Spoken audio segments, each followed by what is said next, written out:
Fala pessoal, boa noite. Hoje teremos uma live com o professor Igor Pinheiro sobre principais aspectos da nova lei de licitações e contratos. E vamos trabalhar aqui algumas novidades principais, alguns temas bastante interessantes aí, que certamente vocês vão ver muito aí, tanto na prática quanto no estudo de vocês. Vou convidar o professor Igor para a gente começar o nosso bate-papo.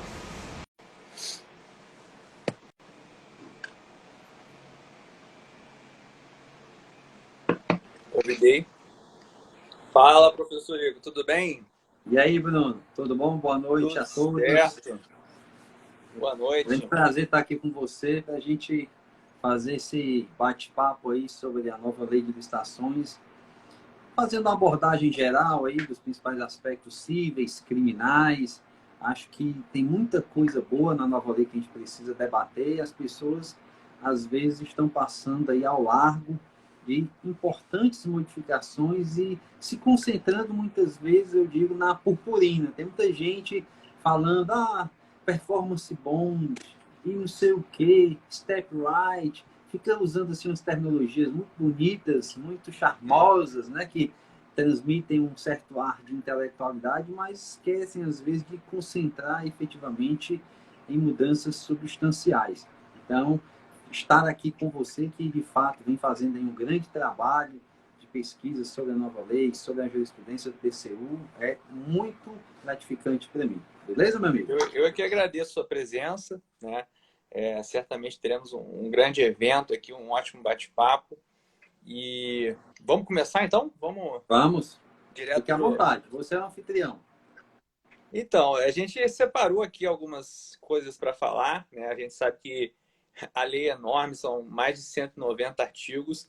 Então, a ideia aqui não é fazer uma abordagem, né, extensa. A gente vai trabalhar alguns temas que a gente considerou mais relevantes para trazer para vocês aí.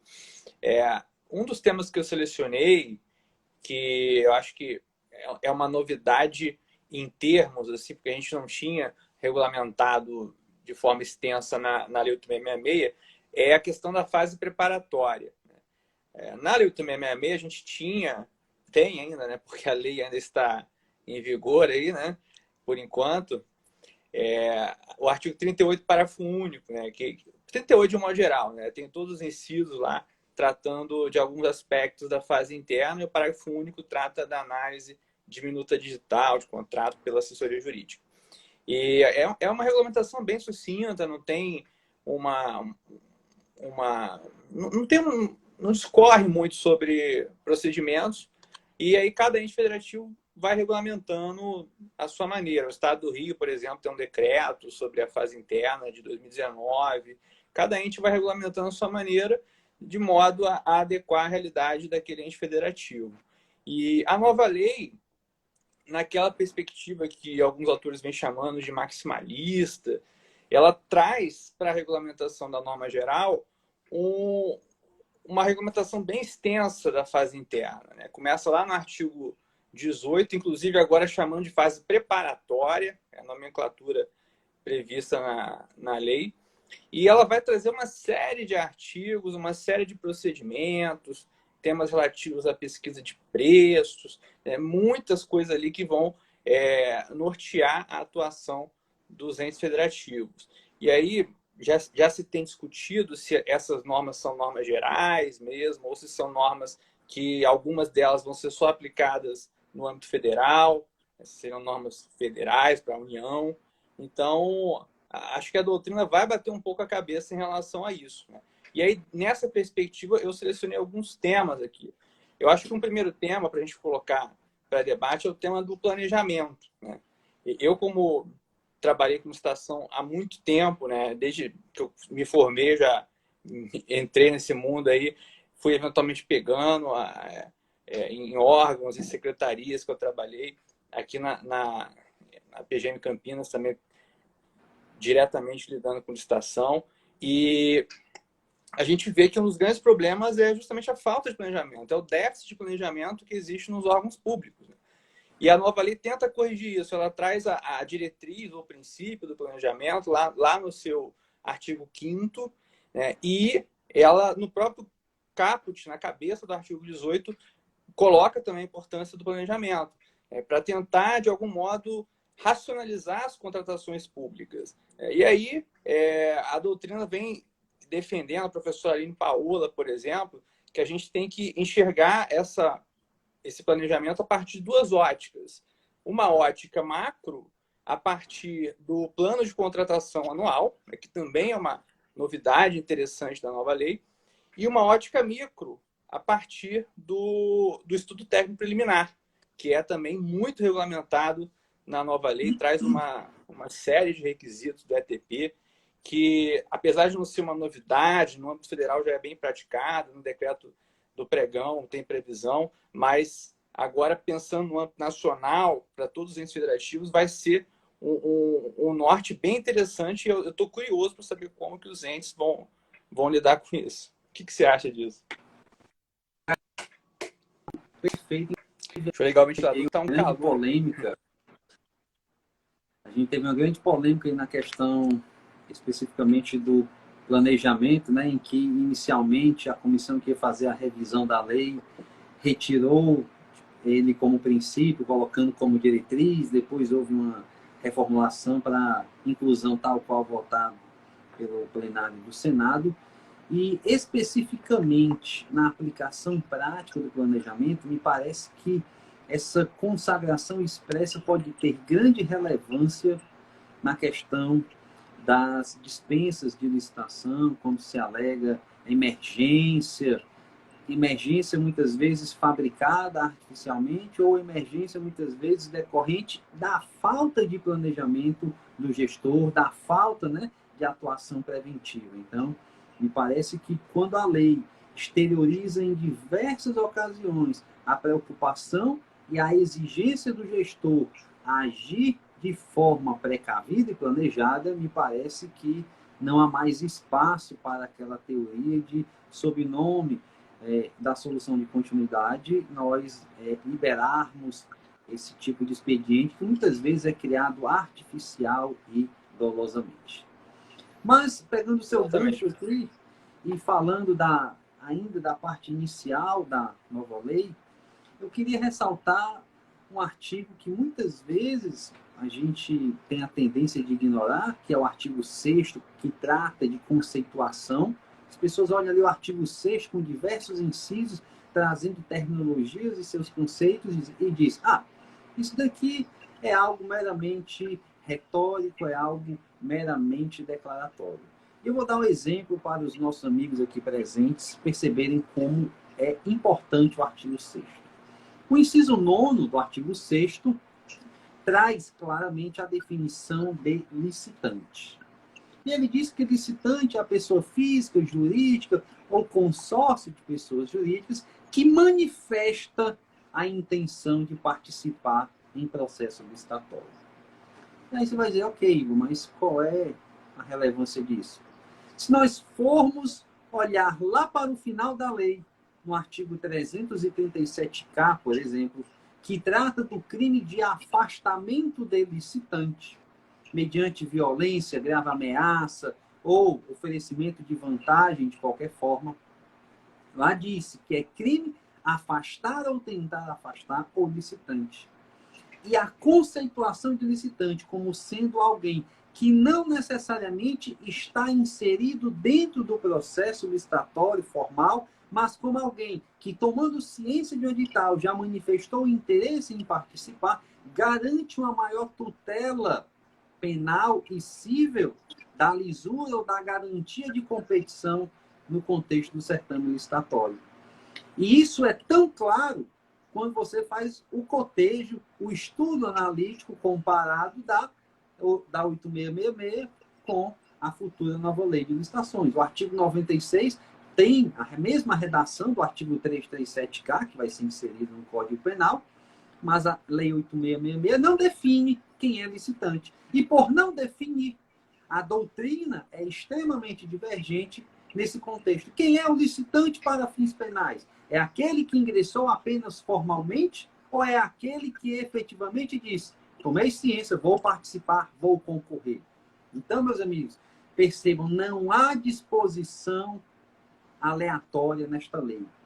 Ela é a consagração de jurisprudência, pacificação de questionamentos doutrinários, aglomeração de diplomas normativos, que tem o objetivo, de fato, embora o nome não seja esse, de ser um código das contratações públicas brasileiras. Não é a lei ideal, não é uma lei voltada para o futuro, para as novas tendências, mas não é uma lei ultrapassada. E nós não podemos efetivamente exigir do legislador perfeição, infelizmente. Então, eu começo fazendo esta pequena observação, mas que traz profundas reflexões no campo civil e criminal. E aí, meu amigo, é com você. Só respondendo o pessoal que está perguntando aqui primeiro se a live vai ficar gravada. Vai ficar gravada, né? A gente disponibiliza depois para o pessoal. Mas foi muito bom você ter colocado nessa questão criminal, né? Porque é um ponto que muita gente está um pouco deixando de lado, e é sempre bom a gente ver um promotor falando sobre isso, né? Porque é quem lida diariamente com essas questões, e o domínio conceitual ele é muito importante. A própria nova lei ela vai trazer uma série de conceitos dos mais diversos tipos, que envolvem as mais diversas etapas da licitação e da contratação.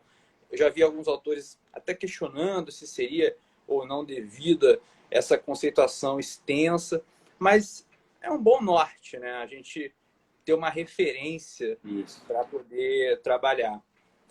E dentro dessa perspectiva, trabalhando a responsabilidade não criminal, mas envolvendo a responsabilidade civil mesmo, e até perante os tribunais de contas, eu acho que um ponto que vale a pena destacar, dentro também da fase interna, mas já ao final da fase interna, fase preparatória, né, agora usando a nomenclatura da nova lei, é a questão e a importância da assessoria jurídica, né?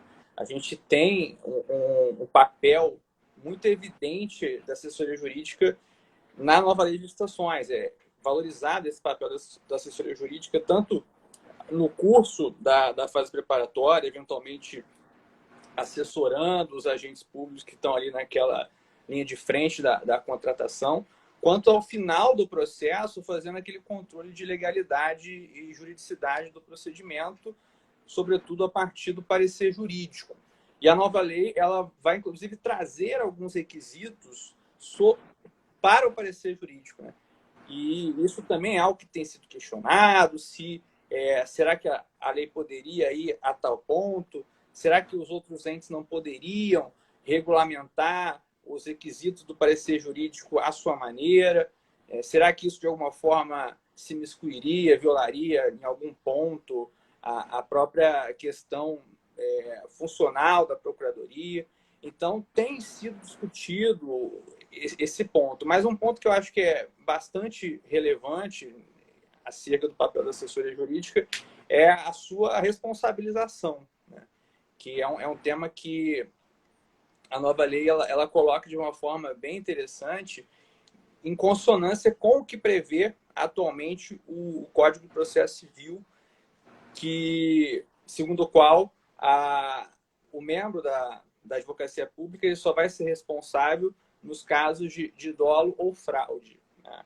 Então, ele afasta um pouco aquela responsabilização por atuação culposa, né?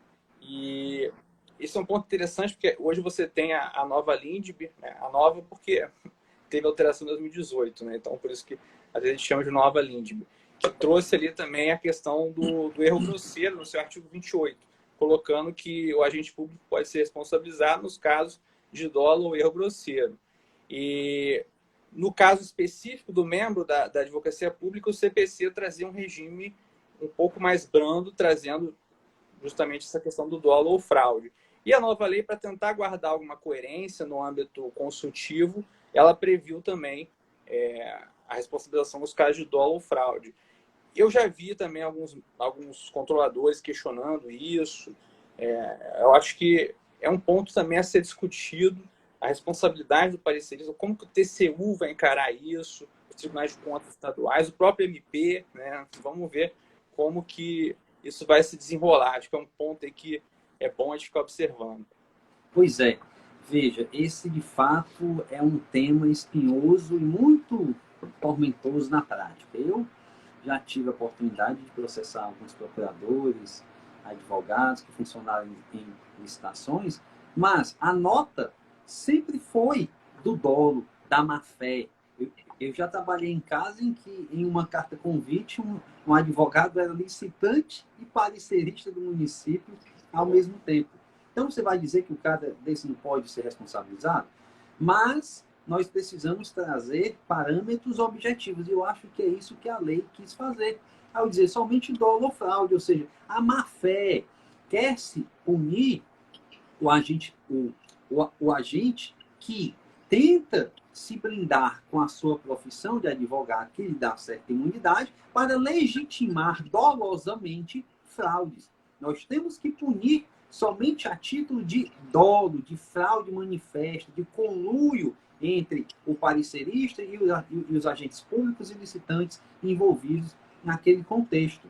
E percebam, isso daí me parece que deve ser cotejado com uma análise macro do sistema jurídico, porque nós temos, paralelamente, a lei do abuso de autoridade, que tem uma válvula de escape para promotores, juízes, delegados agirem conforme a sua conveniência, desde que haja uma divergência doutrinária, haja uma divergência jurisprudencial. Isso não vai caracterizar crime. Por que então que a advocacia, no exercício da função consultiva e diante de uma dúvida jurídica calcada em doutrina ou jurisprudência, vai ser penalizada? Me parece que são dois pesos e duas medidas e, de fato, a gente precisa adequar a balança e deixar tudo igual. Agora, nós temos situações que me parecem que o parecerista não pode fugir sob pena de ser responsabilizado. Nós temos o que eu costumo falar em um direito administrativo jurisprudencial, isso a partir da objetivação, né, das decisões dos tribunais superiores, súmula vinculante, repercussão geral, recursos repetitivos, e temos com a nova lei de licitações também o artigo 172, que se não for vetado vai ser a positivação da súmula 222 do TCU, que manda os órgãos de controle seguirem os enunciados e decisões do TCU. Então, o parecerista não pode, sob pena, aí sim, de erro grosseiro e até clara fraude, dizer: olha, gestor, haja assim, eu recomendo que você faça isso, sabendo ou devendo saber, porque é dever do consultor, conhecer pelo menos os entendimentos majoritários, que há posição em sentido contrário. Então, me parece que há um mínimo que o consultor jurídico, parecerista, deve observar, que são as decisões com caráter vinculante ou que geram aí esse efeito erga omnes perante a administração pública.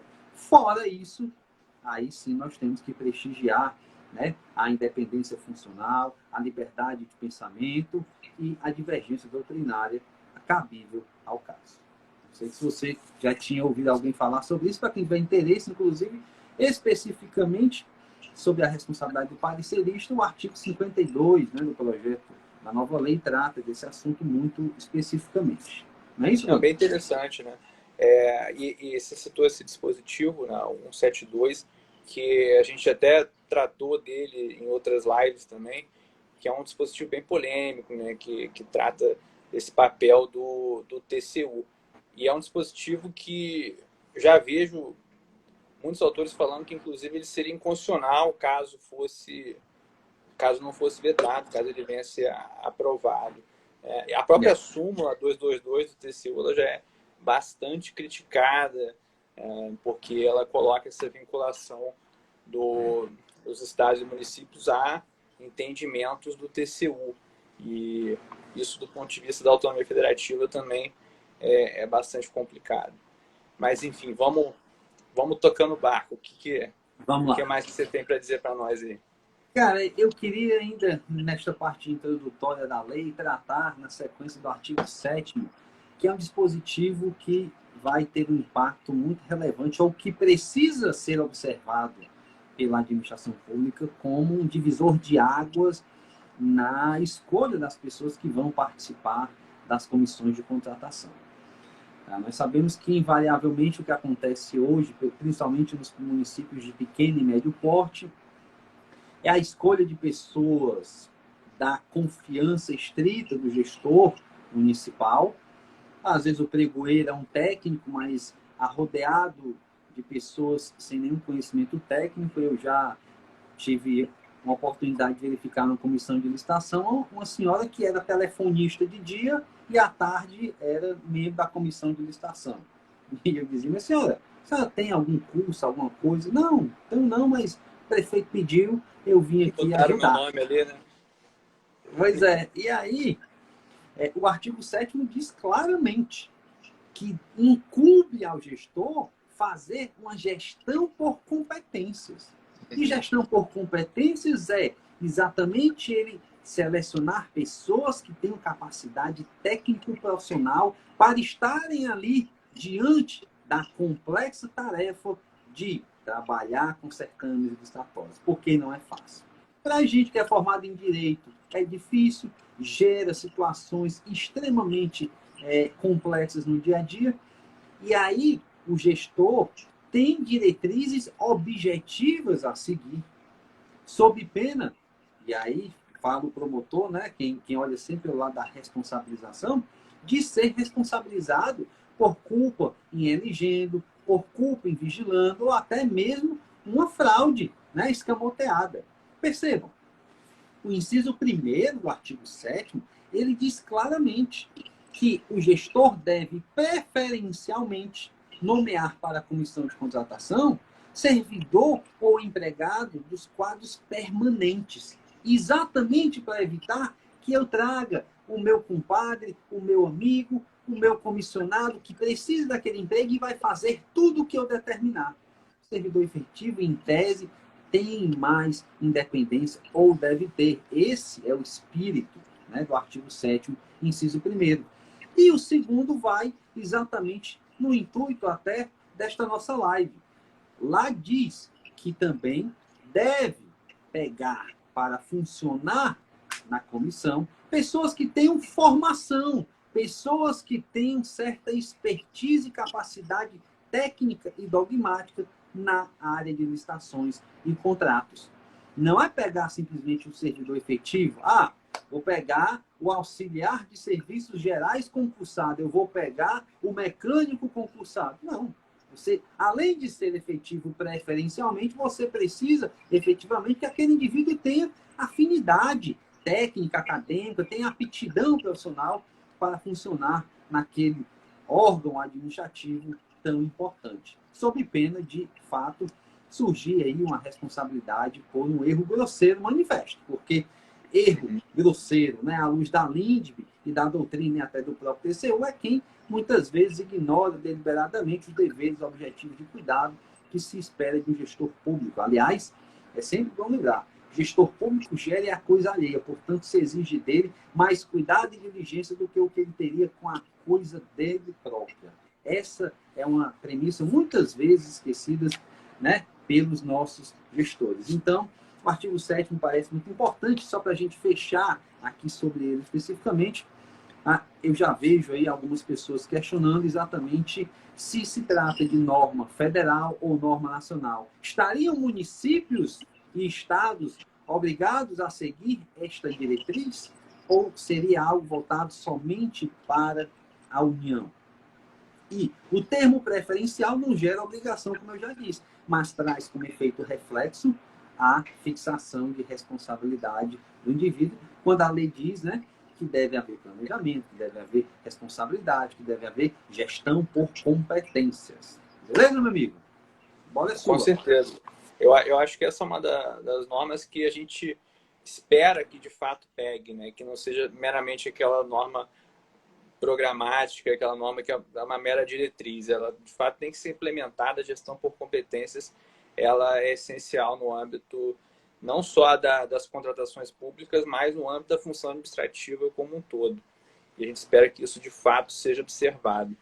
E, dando sequência aqui, um tema que eu acho que ganhou um certo colorido aí na nova lei de licitações é o tema das modalidades de licitação. Eu acho esse tema bastante interessante. porque a nova lei ela vai prever 5 modalidades: o pregão, a concorrência, o concurso, o leilão e o diálogo competitivo. A gente já de cara vê que algumas modalidades saíram e outras, na verdade, outra entrou. A gente vê, por exemplo, que a tomada de preços e o convite, tchau, não estão mais na nova lei de licitações. Já eram modalidades pouco utilizadas, muito embora em municípios menores ainda se visse alguma utilização, mas modalidades anacrônicas, e eu vejo como positiva esse fim de você ficar distinguindo por preço o valor da contratação e a modalidade, né? Agora não, agora o que vai definir a modalidade é o objeto a partir do estudo e do levantamento que foi feito lá atrás, na fase preparatória, sobretudo no ETP, no estudo técnico preliminar. É lá que você vai começar a delinear qual vai ser a modalidade mais consentânea com aquela contratação. E então sai tomada de preço, sai convite, e agora os grandes protagonistas vão ser a concorrência e o pregão. Sendo que há uma certa aproximação procedimental entre a concorrência e o pregão. Você vai ter a possibilidade de usar modo disputa aberta e fechado para concorrência. Então, do ponto de vista procedimental, não vai ter grande diferença. A única diferença vai ser o critério de julgamento, porque no pregão você vai utilizar o critério já consagrado do menor preço ou o critério do maior desconto, que já era utilizado na prática quando você pega, por exemplo, um preço de referência, tabela SUS, por exemplo, tabela SINAP, qualquer coisa que seja um preço de referência, e aplica um desconto sobre ele. Quem der maior desconto vai ser o vencedor. Já eram critérios utilizados, o menor preço expressamente previsto na lei do pregão e o maior desconto consagrado já na jurisprudência do TCU e na prática. E a nova lei ela não previu o chamado pregão negativo, que é aquele no qual vai chegar dinheiro para a administração pública. É o que ocorre, por exemplo, quando há gestão de folha de pagamento de servidores. Você tem ali um contrato que é muito lucrativo, é interessante para que um banco, por exemplo, faça essa gestão de pagamentos, ou vale alimentação, por exemplo, e aí ele pode até chegar a pagar para a administração pública para fazer aquela gestão de pagamento, a gestão da folha de servidor. E isso também já era admitido pelo TCU, chamado pregão negativo, embora não esteja previsto na nova lei, ele acredito que vai poder ser utilizado.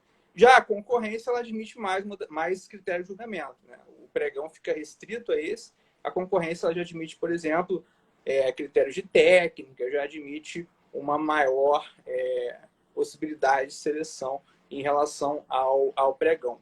Então, essa vai ser a grande diferença, além do objeto. O objeto também vai ser importante para definir qual modalidade você vai utilizar. O pregão, a gente sabe, ele é utilizado para bens e serviços comuns, sendo que uma grande novidade, entre aspas, mas que já era consagrada pelo TCU também, é a consagração agora na lei da possibilidade de usar o pregão para serviços comuns de engenharia, né? Mantém-se aquela vedação para obras, né? A lei basicamente reproduziu o entendimento do TCU, que vedava o pregão para obras, a famosa súmula 257, mas admite para serviços comuns de engenharia. Então, as grandes vedetes da nova lei vão ser a concorrência e o pregão. O diálogo competitivo, ele vai ser uma modalidade muito pouco utilizada, eu imagino, né? Vai ser para contratações mais complexas, quando a administração pública não sabe exatamente o que ela quer, ou ela até sabe, mas não sabe como, ou ela sabe, mas não sabe como estruturar financeiramente a engenharia financeira daquele projeto. Então, acho que vai ser mais restrito, vai ser uma coisa que a gente não vai ver muito ali nos processos. Eu acho que, de fato, vai ser a concorrência e o pregão que vão ser mais utilizados. O concurso e o leilão, eles já são pouco utilizados, mas estão na nova lei, pode ser que eventualmente apareça. Uma novidade que pouca gente tem falado, que eu acho que é interessante, em relação ao leilão, para a gente fechar essa questão da modalidade, é que agora o leilão vai poder ser utilizado para alienação de bens imóveis também, né? Então, o leilão vai ser utilizado para alienação de bens em geral da administração. A gente sabe que na 8666 existe aquela restrição de que quando você vai alienar um imóvel, você tem que usar a concorrência, salvo se aquele imóvel ele for fruto de uma decisão judicial ou da ação em pagamento. Aí você pode usar o leilão. Agora, com a nova lei, o leilão se torna essa modalidade para alienação de imóveis e bens móveis e imóveis. Então, vai ser a modalidade usada para alienação de bens de um modo geral na administração pública. Então, esses são alguns pontos que eu achei relevante destacar sobre modalidades, e é outro ponto, é outro tema que eu acho que vai ser muito discutido, está sendo discutido e vai ser interessante observar na prática. Exatamente. Inclusive,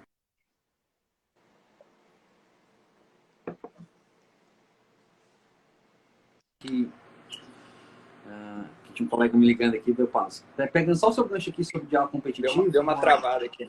Foi. Uma observação aqui do Tarcísio Passos, por exemplo, que ele fala que o diálogo competitivo lembra muito o diálogo das propinas.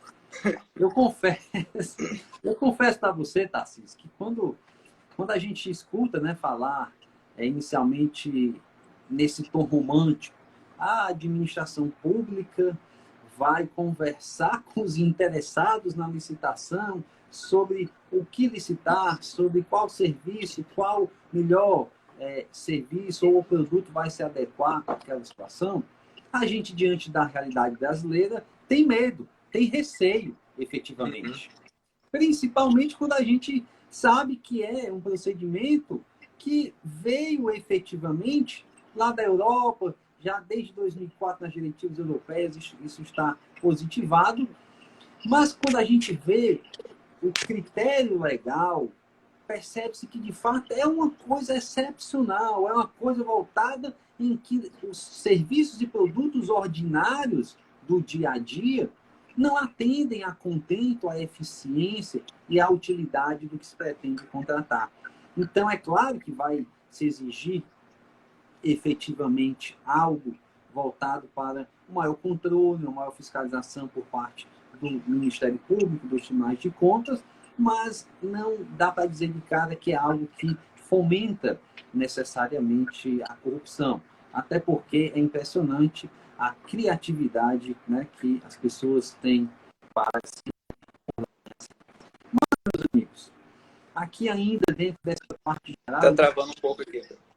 Eu disse para o Bruno que ia tentar falar sobre a parte criminal, acabou que eu ainda nem consegui falar, porque é tanto tema interessante, mas eu vou falar aqui de algo que vocês vão lembrar de um episódio recente no Brasil, que é o artigo 20 do projeto de lei, que trata da proibição de licitação voltada para artigos de luxo, na verdade. O artigo 20, ele trata, né, de que os itens de consumo da administração pública devem seguir padrão de qualidade comum. Ora, nós não podemos ver o nosso dinheiro, os tributos, ser usado para bancar luxo de gestores públicos. O dinheiro público é para a consecução do interesse público e não para gestor público lanchar caviar, não para gestor público lanchar lagosta, camarão, vinho com tantas estrelas, tantos prêmios. Isso vale para gestor e todo e qualquer agente público, não é verdade? Eu não sei por que, por exemplo, um prefeito tem que necessariamente sempre andar de Hilux, aqui no Ceará é Hilux ou Land Rover, sempre contratada ou locada. Quando carros mais baratos, né, no mercado atendem a mesma finalidade, uma Amarok, uma Frontier, uma S10, né, uma Blazer, enfim. Você falou da picanha aí, né? Que a picanha tá na moda agora. Pois é. Então... Pô, compra uma maminha, uma alcada. Isso. Exatamente. O dente dele não vai cair se ele comer a alcatra. Então, esse artigo é muito importante, mas aí onde mora o meu medo.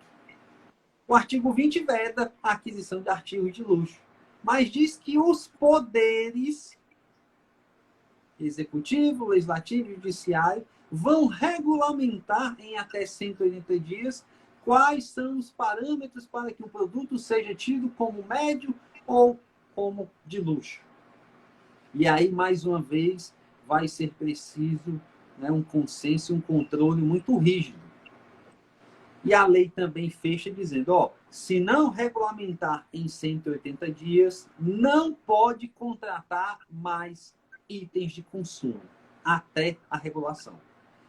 A gente vai ter aí uma dificuldade muito clara ou muito grande de definição objetiva do que é ou não artigo de luxo. Mas aí, o meu amigo Elielton, que foi meu aluno na pós do SES de Direito Eleitoral, é um cara extremamente técnico, um cara estudioso. O pai Elielton é um cara que lê meus livros e fica mandando mensagem para mim. Professor, isso aqui o senhor botou, mas o senhor não explicou aquilo ali. Então, Elielton, em sua homenagem, preste atenção. Aqui eu costumo dizer que essa questão do item de luxo, o artigo de luxo, é muito parecido com o conceito de discricionariedade administrativa, de mérito administrativo no controle judicial. Nós temos situações evidentes que não podem ser objeto de intervenção pelo Poder Judiciário, pelo Ministério Público, pelos órgãos de controle, porque estão ali na zona de penumbra, na discricionariedade de atuação e de decisão do gestor público. Mas há decisões claramente que são contrárias ao interesse público e há decisões que claramente são propícias ao interesse público. E aí, só para a gente, né, concretizar, fazer obras no período da pandemia é algo que claramente não deve ser prioritário, salvo se for voltado para concretização de hospitais de campanha ou algo do gênero. Ao passo que adquirir vacinas, seja pelo preço que for, representa a prioridade da administração pública. Então, a gente vai ter, de fato, esse critério não objetivo necessário, mas com as duas zonas positivas e negativas muito bem delimitadas, e a zona cinzenta é onde efetivamente o decreto vai poder entrar. Não é isso? Pois é, Tarcísio. É efetivamente a razoabilidade e a proporcionalidade que vão ter que nortear e que vão poder legitimar o controle. Não é isso, esse é um ponto, né, que não só nesse dispositivo, mas em vários momentos na lei a gente vê um papel bem protagonista do regulamento, né? O professor Egon Bockmann Moreira, ele fez um levantamento e identificou 38 dispositivos em que a lei remete ao regulamento. Então, veja só, além da lei ser grande, ser enorme, ser maximalista, ela, além disso, ela ainda remete ao regulamento. Então, a gente vai ter vários decretos que vão, de certa forma, tentar conformar o sentido, né, dar essa concretude para diversos dispositivos. Então, acho que o papel do regulamento ele vai ser muito interessante a gente acompanhar também. Exatamente. E, dando sequência aqui, eu gostaria de falar também, acho que um outro ponto importante são os critérios de julgamento, né? A gente falou um pouquinho das modalidades, e os critérios de julgamento, eles também têm uma certa substância ali, tem algumas alterações que são peculiares, né? Por exemplo, no menor preço, você tem a conjugação do menor preço com a possibilidade de você aferir o menor dispêndio, né? Porque, às vezes, o barato sai caro, né? A administração pública compra ali uma caneta, um grampeador, que vai durar 3, 4 meses, aí logo depois vai ter que comprar outro. Então, tem que ser analisado na contratação, tem que ser não, pode ser, né, porque a lei ela é um pouco genérica nesse ponto, mas o ideal é que seja analisado o ciclo de vida do produto, a vida útil daquele bem, para você, de fato, identificar o menor dispêndio, que não haja um custo muito grande de manutenção, se for uma máquina, por exemplo, aquela impressora que sempre quebra na repartição, né? Quem nunca passou por isso? Então, esse destaque ao menor dispêndio eu achei bem interessante em relação ao critério de julgamento. O maior desconto eu já comentei, né? A maior oferta ou maior outorga, também disse já que, embora não seja expressa, acredito que vai ser utilizado, o TCU vai continuar permitindo. E um outro ponto também que é bem relevante é o critério do maior retorno econômico. Esse critério ele já existia no RDC e na lei das estatais para aqueles chamados contratos de eficiência, que são aqueles contratos em que o contratado vai ser remunerado a partir da economia que ele gera para a administração pública.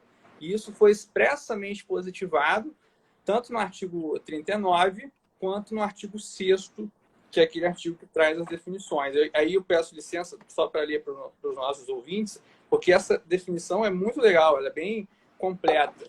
Ela coloca que o contrato de eficiência é aquele contrato cujo objeto é a prestação de serviços que pode incluir a realização de obras e fornecimento de bens, com o objetivo de proporcionar economia ao contratante, na forma de redução de despesas correntes, remunerado o contratado com base em percentual da economia gerada. Então, quanto maior a economia, maior vai ser a remuneração dele.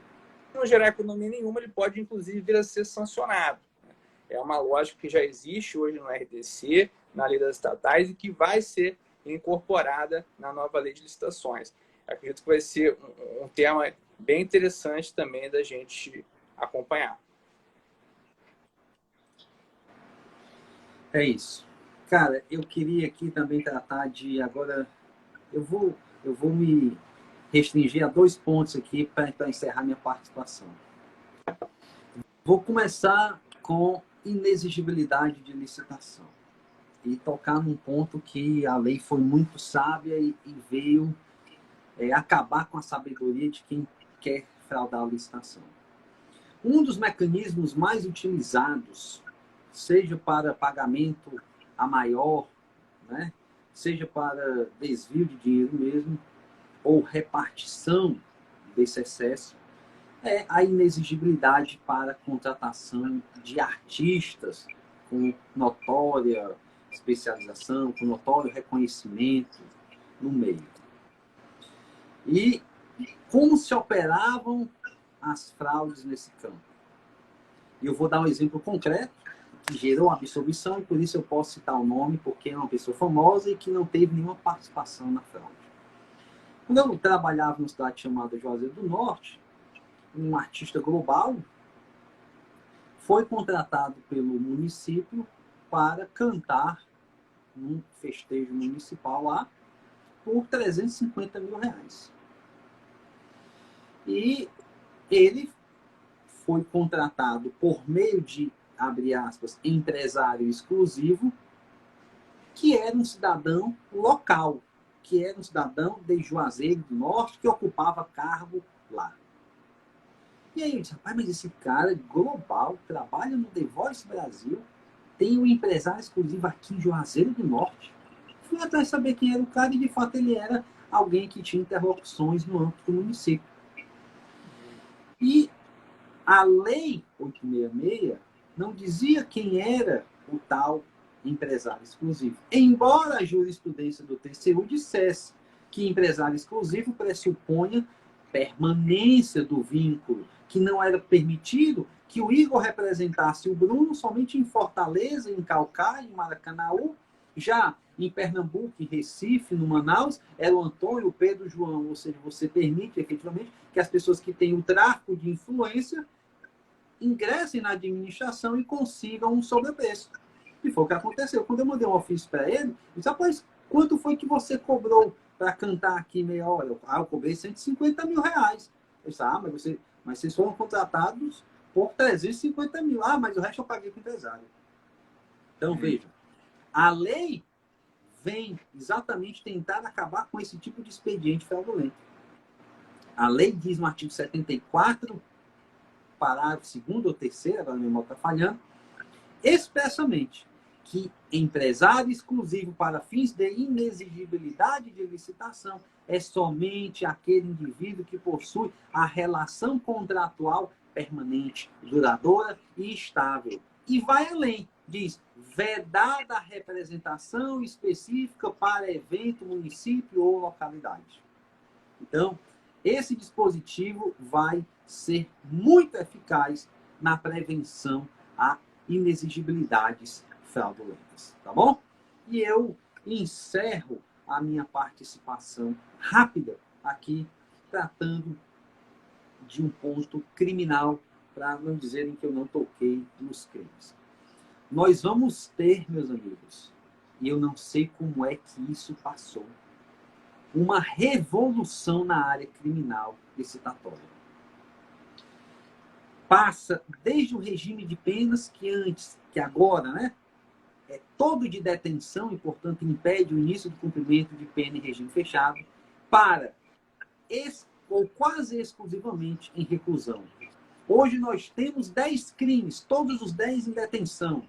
Na nova lei nós vamos ter 12 crimes, e atenção, são 12 crimes, não 11 crimes, como muita gente está dizendo aí, porque o 337M, que trata da contratação de pessoas declaradas inidôneas ou permitir que elas participem, tem 2 tipos penais em um só. Então, atenção, são 12 crimes. Destes 12 crimes, 10, meus amigos, 10 possuem regime de reclusão, permitindo o início da pena em regime fechado. Temos aumentos de penas exponenciais. Temos casos em que a pena aumenta até 6 vezes. Nós temos hoje, na Lei 866, somente 2 crimes que permitem prisão preventiva abstrata. Artigo 89, que é a dispensa indevida, e artigo 96, que é a fraude em prejuízo à administração. Nós vamos ter na nova lei a possibilidade de prisão preventiva em 7 dos 12 crimes. Então, é algo que vai modificar substancialmente o uso de novos mecanismos de investigação a partir da fixação da reclusão. Então, temos apenas um crime sujeito a termo circunstanciado de ocorrência. É algo que, de fato, vai mudar bastante na área criminal, tenho certeza disso. É torcer que, doravante, o STF e o STJ revejam a posição, ao meu sentir, da doutrina majoritária absurda de dizer, por exemplo, que no crime de dispensa indevida, na nova lei chamada de contratação direta, indevida e ilegal, exige-se o tal dolo específico de causar prejuízo ao erário, algo que não está dito na lei e, portanto, legislador, julgador não pode criar elementar implícita de crime. Beleza? Então, eu encerro por aqui, meus amigos, e deixo para todos vocês aqui o convite para que conheçam o curso em que eu e o Bruno estamos ministrando lá pela Mizuno, que é o curso de formação na nova lei de licitações, que já está com matrícula aberta. E quem se matricular no primeiro lote, que são apenas 50 vagas, vai ganhar, além da tutoria online, ou seja, nós vamos ter uma professora tutora especialista com MBA em licitações para responder às suas perguntas dentro da plataforma em até 30 dias após cada aula.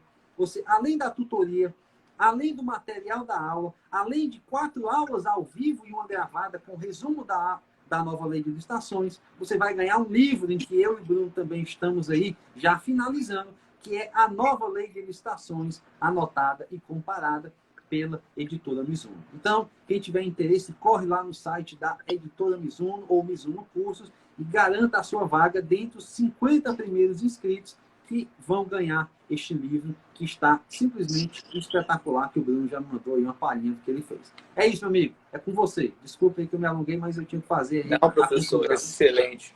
Muito bom. Só respondendo o pessoal aqui no chat, a Daiane, ela perguntou qual o critério para aferição de maior dispêndio.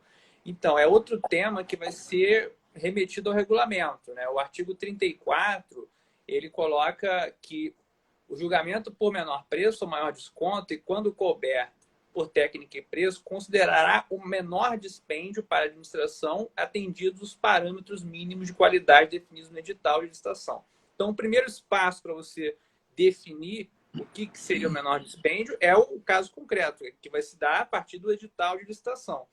E aí, o parágrafo primeiro vai dizer que os custos indiretos relacionados com as despesas de manutenção, utilização, reposição, depreciação, impacto ambiental do objeto licitado, entre outros fatores vinculados ao seu ciclo de vida, poderão ser considerados para a definição do menor dispêndio, sempre que objetivamente mensuráveis, né? Tem que ser algo que você vai definir de maneira objetiva, conforme disposto em regulamento. E aí é outro tema que é remetido ao regulamento, a gente vai ter que esperar um eventual decreto para concretizar o que seria o menor dispêndio. Mas o primeiro passo vai ser o edital que vai definir, de acordo com o caso concreto, com as especificidades daquele objeto, como que vai se dar o menor dispêndio.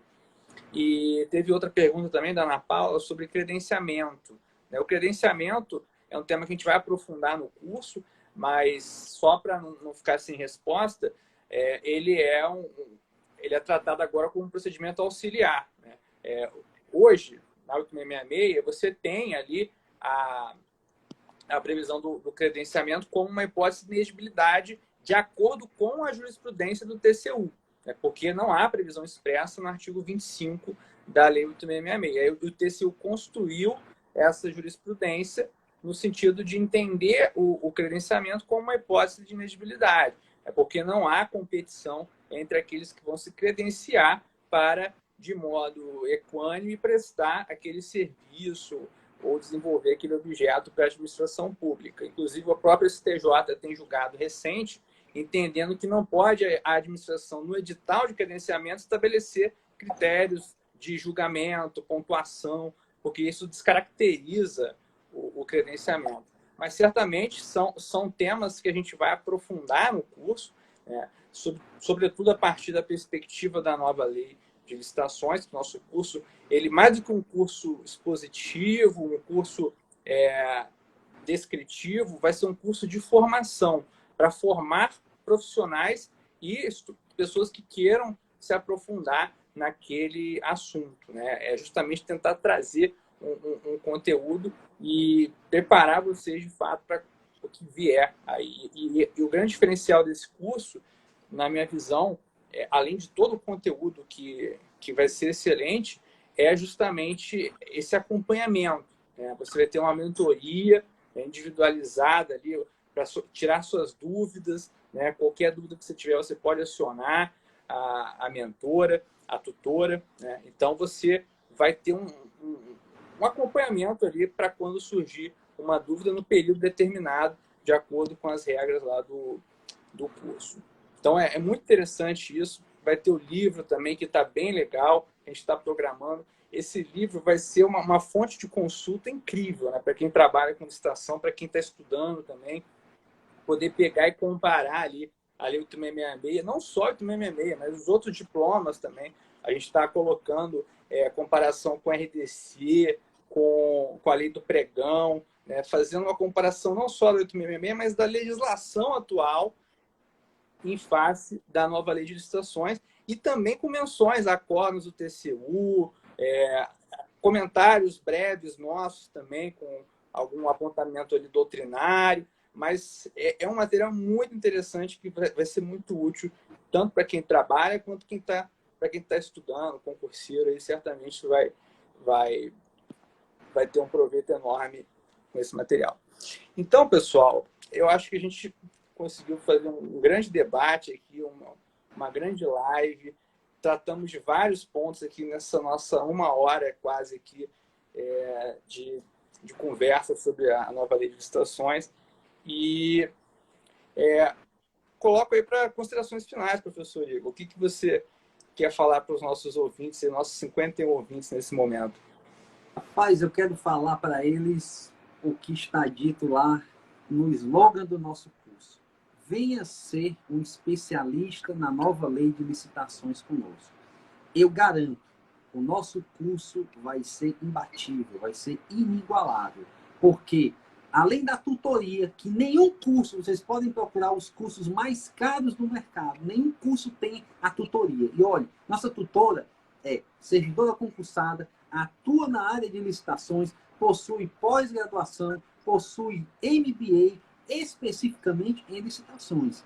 E quando a gente diz que a tutora vai responder as perguntas dentro do sistema, as respostas dela passarão pelos professores, sem prejuízo de vocês também fazerem as perguntas ao final das aulas ao vivo.